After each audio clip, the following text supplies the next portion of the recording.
Good evening. My name's Mrs. Burton and I'm a health and social care teacher.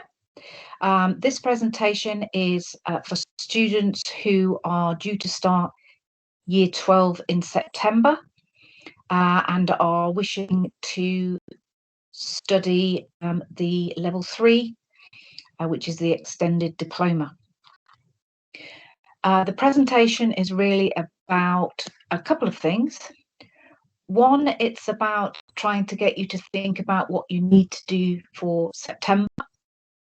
Another is to give you a variety of things to do with subject topics that we cover, to give that a little bit beforehand.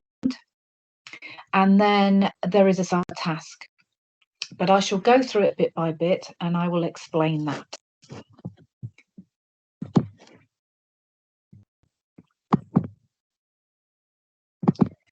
So this evening is about what you need to do before you start your health and social care course in September.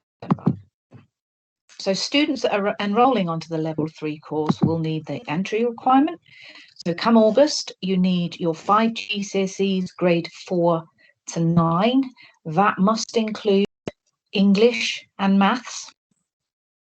And the other thing that we like, so if you have already studied Level 2 health and social care, so that may be the BTEC award, it may be BTEC first. If you study those, you need to have achieved a merit in that as a minimum, because that is the stepping stone to coming on to Level 3. However, for those students who have not studied health and social care at all, that's just fine, because we go right from the basics and build it up to Level 3, so you are not disadvantaged because you haven't carried on done the subject before. So, however, if these are not achieved, so in August, if you haven't come out with that amount of GCSEs grade 4 to 9, then there is a course for you still at UAH, and it's the Level 2 course, and there's a separate presentation to go through that. Student responsibility. As sixth formers, there are expectations because you are no longer in lower school. So there is behaviours that we expect, which Mr. Raven will go through, and there is expectations as students of health and social care as well. So your responsibility is to, in the summer, buy yourself a folder, because what we do is we produce booklets that we are giving you. These booklets will have the presentation slides where you can make notes. They will have activities such as practice exam questions or applying the knowledge that you've learnt to a case study. So all the information on different topics that we cover in different units will all be together in that one booklet. So it helps you to be organised. However, to be organised, you need to buy a folder and you need to be putting them in, perhaps with folder dividers, so you know that each topic area that you need to then refer to when you're writing up your assignment work, or you need to refer to because you're revising for an exam. So being organised is important. You will need writing pens. I love a good stationery shop. Writing pens, often I get students to use colour pens for different reasons, but it may be highlighting a particular point or a topic. So in fact, highlighters are a good idea as well. We do have coloured pens in the classroom. However, you will not always be in the health and social care room in sixth form, because we don't all fit in there at the same time, so we'll be in other rooms. So it's a good idea to be well stocked with your pens. Now, this is something I have trialed this year, OneDrive. OneDrive is a place, it's a very large storage place, a cloud that goes with Microsoft 365. And what it allows you to do is work on your assignment work at school on the computers, and then when you get home, work on it at home or in a study period. So you can access your assignment work whether you're at school or whether you're at home on OneDrive. Now, the advantage of that is we get quite a few students over the years, less and less now, that have saved their coursework on the computer and on their profile, school profile. They then need to finish it off, ready for a deadline the following day. So they then go home to work on it and they don't have access to it. And vice versa. So if you've been working till 9 p.m. at night before the deadline, you've got it all ready to submit it. You come into school thinking that it is accessible and you have it on your laptop at home. Now, some people use a USB. I don't recommend that you use a USB because they are quite easy to lose and occasionally they go corrupt, which I've experienced. So OneDrive, you need to, if you haven't already been using it, you need to have a little Google about what OneDrive is and how best to use it. And then before September, have some practice goes at using it so that will mean you are prepared when it comes to working at home or working at school. Some students get into the practice of emailing their coursework home. So it's either in the sent or the inbox. And then when they're working on it at home, they then email it back to themselves. So they are using the email system to have that access to their coursework. Oh, I've got an extra M in there. Okay, so it is an issue. You are expected to work at home. In fact, you will need to work at home as well at school to complete the coursework for this particular course, particularly if you're aiming for merits and distinctions, which hopefully you all will be. You will need that extra time and you must be meeting the deadlines. Lastly, then, you will need a notepad, preferably an A4 size. The reason why I say A4 is because if you've been doing some group work and making some notes, you then perhaps want to put that hole punched into your folder where the booklet is to again keep all the information for a particular topic that you've been covering in the same place. So it's quite handy. Actually, it's a good idea to have the A4 notepad with the hole punched holes in, so you can just add it in. Getting organised. You perhaps have been a little bit organised in year 11, but unfortunately now you need to be really organised. So get your equipment beforehand so that you're not shopping the day before you start or ordering off Amazon before you start the course in September. Right, organisational skills. So a skill is something you learn and you practice so that you become good at it. You will already have learned about organisational skills in year 11, but now is the time to perfect these skills. Being disorganised is stressful. It often means you end up not enjoying the subject or the topic that we're covering. It's important that you improve this skill that you have already learned, because it will in life be a very good skill anyway when you move on to either university or apprenticeships or going into work. Being organised is important. Setting your own alarm clock, not expecting mum to make sure that you are awake, okay? Not expecting mum to sort you out before you get into a bus, which the lovely mums and dads and grands have been doing for you, but now you're hitting 16 and you're in the sixth form. It's time for you to be responsible for yourself. Okay, going back to being organised and disorganised, I do not want you stressed, worried and anxious because you have lost something, because you're not going to meet a deadline, because you haven't carried out the revision that you need to, okay, that you're getting muddled and confused because your notes are in different places. I want you happy. I want you enjoying the subject, and the way to do that is be planned with your time. So good time management, and be aware of when things are coming up in the future so that you're just at ease and comfortable as you are going into year 12 and how you start. So if you have a part-time job, now you might do this over the summer and work some hours, save some pennies. Consider the hours this takes up. So when you start in September, if you've got quite a lot of part-time hours, it's worth actually thinking, okay, maybe I need to reduce these. So consider setting time aside outside lessons to complete your coursework and your revision. So you need to be doing that. So if you have too many part-time hours, you will find that very difficult. So you're in full-time education, which consists of 5 periods a day, just like you have been doing, 5 hours a day. Then, in addition, the time you need in the evening or weekends to meet the deadlines. Different to lower school, your years 7 to 11, you will have had those 5 solid hours, period 1, period 2, period 3. When you come to sixth form, there will be hours on your timetable that is for you to do independent study. So that may be researching something on the internet that you need to find out about. It may be completing your coursework or your revision. It isn't a free hour. It's an independent study hour. So your timetable won't be solid with 5 hours a day.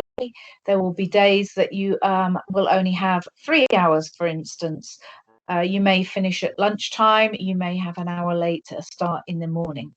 But these hours are for you to do independent study because it's a full-time course.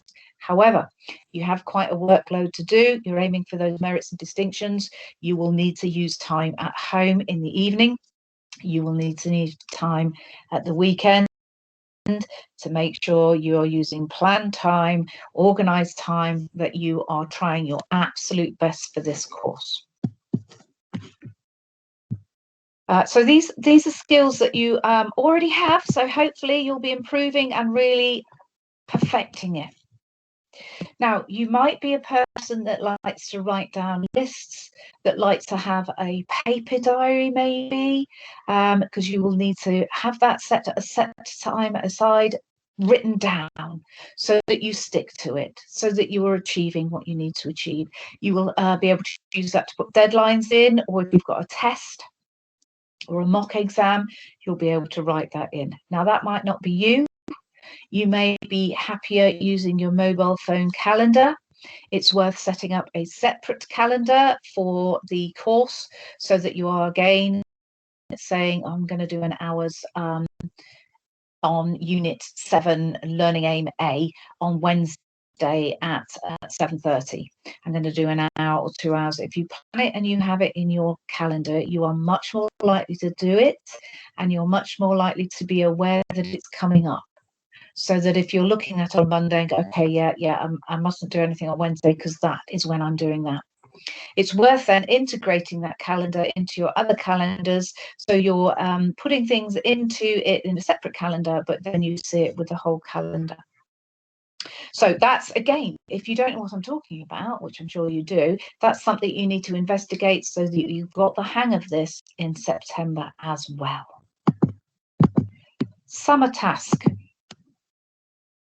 So for the start, in September, you will need to have completed a summer task, but also you would benefit from looking through the enrichment document in Teams files so you can broaden your understanding of topics relating to health and social care. This is optional. You don't have to do this, but I recommend it. The reason being, there's a lot of health and social care topics that are within different aspects of life, so you can pick up ideas from there it is in files. So sorry. So if you go into the health and social care, which you are now, for the induction evening, if you then click on files, go to the drop down where it says summer enrichment. That's where you'll find the enrichment document electronically. If you'd like a hard copy of it or you would like it emailing, my email address is on the last slide so that you can get that detail, email me and ask me for it and I will sort that out. The enrichment then is about broadening your understanding of issues in health and social care, having a look at real life in health and social care, so you get a better understanding when it comes to writing out assignment work. So I put together this enrichment suggestions then. What you have on there, you have got films on Netflix, some of them based on real life, some of them documentaries. You have documentaries and information on BBC iPlayer, Demand 4, no, I think it's Demand 5 and 4 on demand. You've got Amazon Prime. If you have these within your family, you'll be able to access some of these. The bottom one there is actually books. Books that will, if you read it through the summer on a nice summer's day, sitting in the cool, it will give you, again, this better understanding, this broader understanding of topics, of people, of services, of being able to empathize with particular people in perhaps in a bad place or feeling vulnerable. So that's optional. I put it there for you to have a little look at, and that one is up to you. However, the summer task, which again, it's in the files in Teams. So click on your files, drop down to where it says summer task, year 11 to 12 bridging. If we have a little look at that then. Task 1, your first task is to either click on the link there that's in the blue box, or Google search Stacey Dooley 9 to 5 care home, and the link will then appear in your search. It is a TV documentary about teenagers doing work experience. Stacey Dooley has these 5 teenagers with a little bit of attitude. She takes them into a care home, and they are doing what an apprentice would be doing, but it gives you a good idea of what it's like in a care home. During this and after this, I would like you to answer the questions, or rather make notes for the 2 questions below.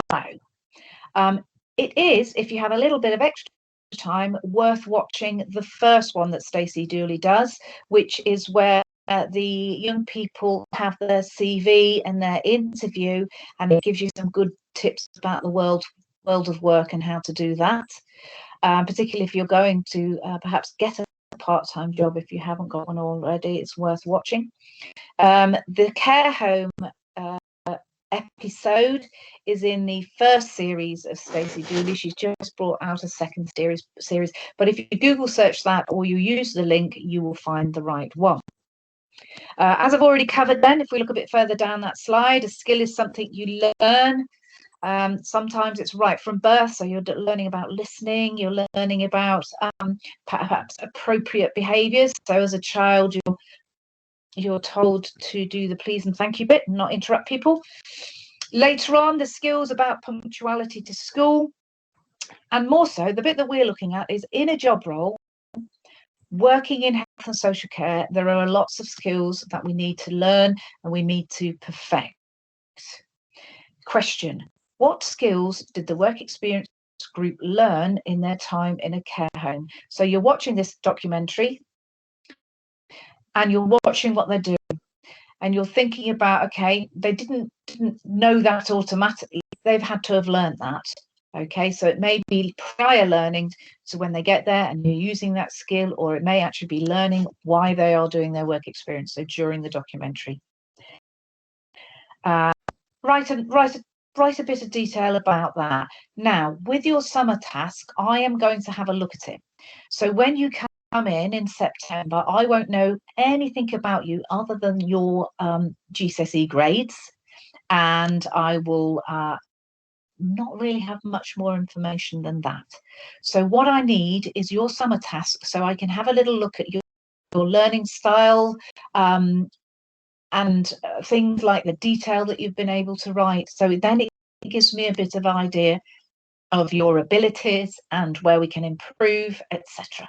So please do this properly.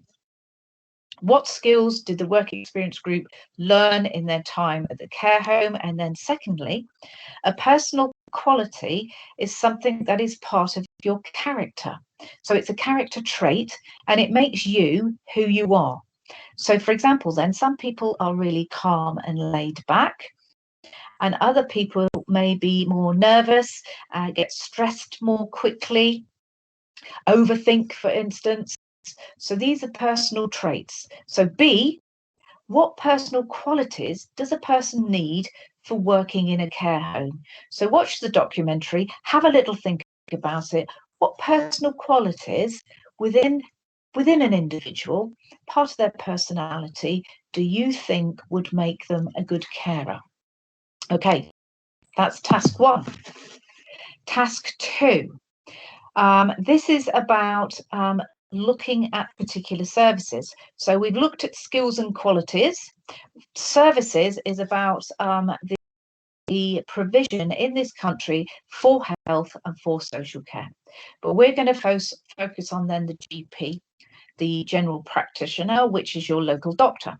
So you can either click on that blue link there, or Google search, find my nearest GP. It takes you then to a page where you can put in your postcode and click search.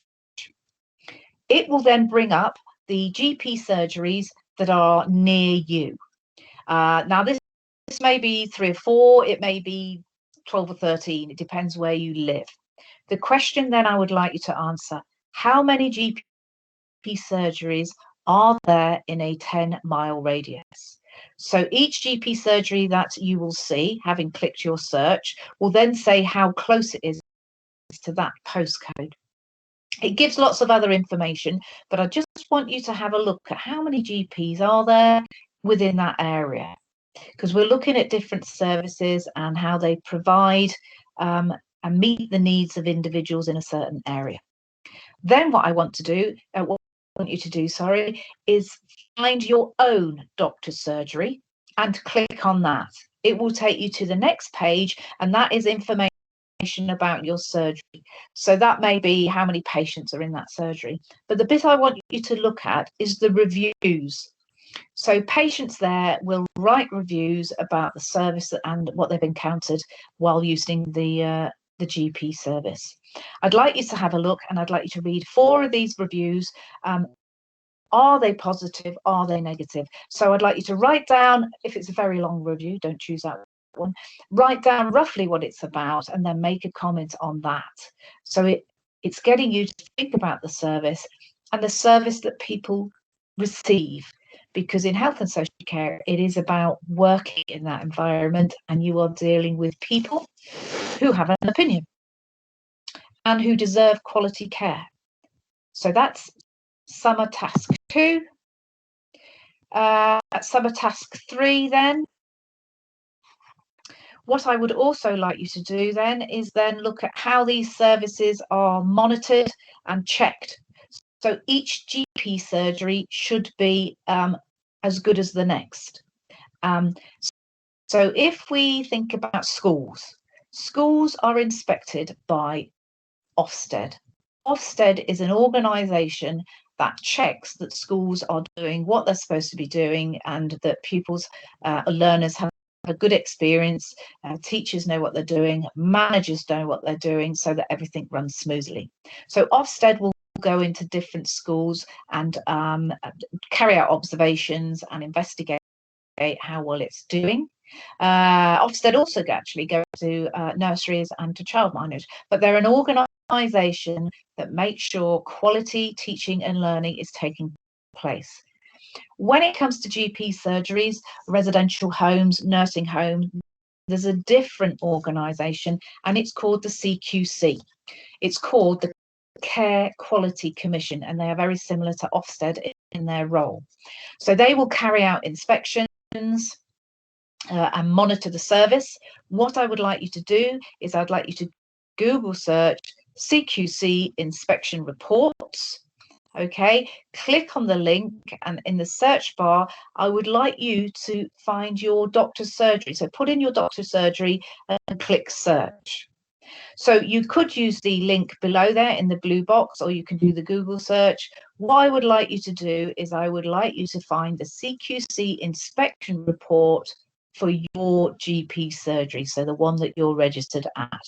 And then there is a table below that I would like you to complete also, and that's to do with the ratings, how well they've done in an inspection. Summer task 4 then. What is the difference between health and social care? This one's fairly easy, but again, I'm looking for detail in your work because that is the first work that I will see that you have handed in. Right, so we've looked at health and social care, skills and qualities in working, we've looked at services, and what we also need to do is our focus is on individual people. So everybody in life has faced different life events, has a different history. The older you are, the more life events perhaps that you have experienced. So we need to think about the individuals that we are working with in health and social care situations. So I would like you to watch the YouTube clip, which is actually full of Disney's, and they are different life events that happen in people's lives. Just to give you an idea of what I'm talking about, is to watch that and think about, okay, yeah, there's a lot of different life events and they will impact on a person. So it may affect how they behave, it may affect what treatment they will allow, it may affect perhaps whether they take the tablets that they're told to. So if we have a look at this character, so Ant and Dec, okay, you have a news story then, Ant in drug rehab. So Ant McFarlane had a knee injury. He then required an operation. The operation was carried out, but it was very painful. He was given painkillers. He didn't feel they met his need. One thing led to another, and he became addicted to quite strong painkillers and was also using alcohol. So the life event starts off as a knee injury, and then what happens afterwards is that that's part of a person's life. So it's just highlighting about individuals that we are working with in a health and social care situation.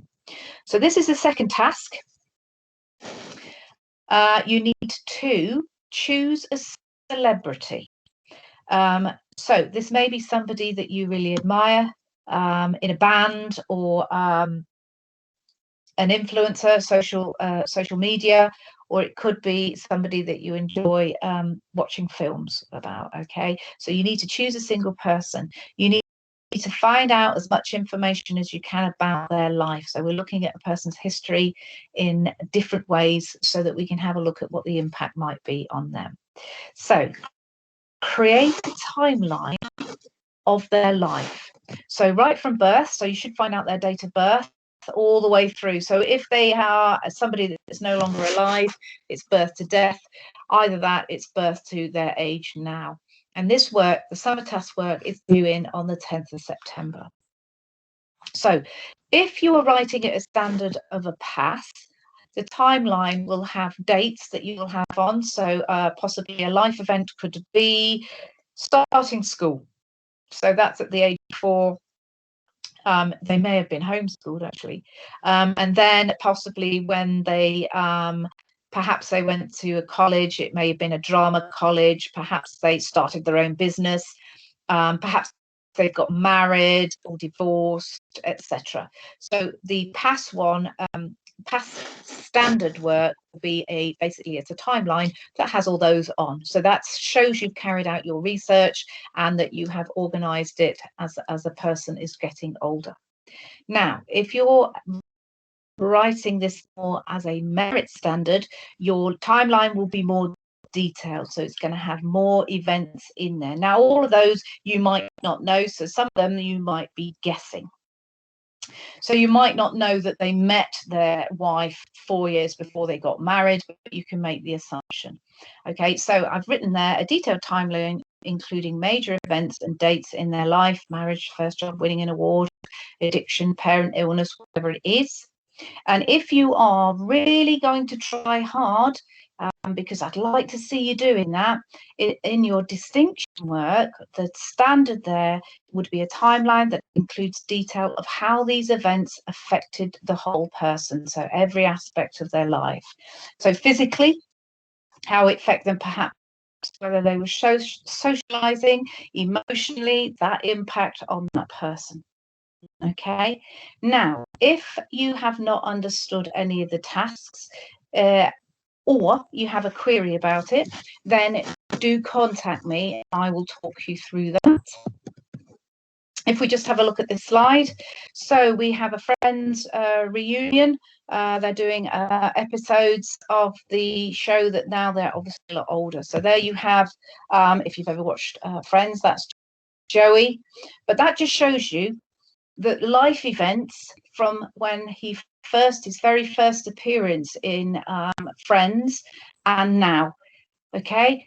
That is the idea of what I mean about looking at a timeline as celebrity, and it will have affected and impacted on his life and how he thinks and what he does, how much confidence he has, what's his self-esteem like, such like that. Okay, you might be a fan of Ryan Reynolds, Deadpool.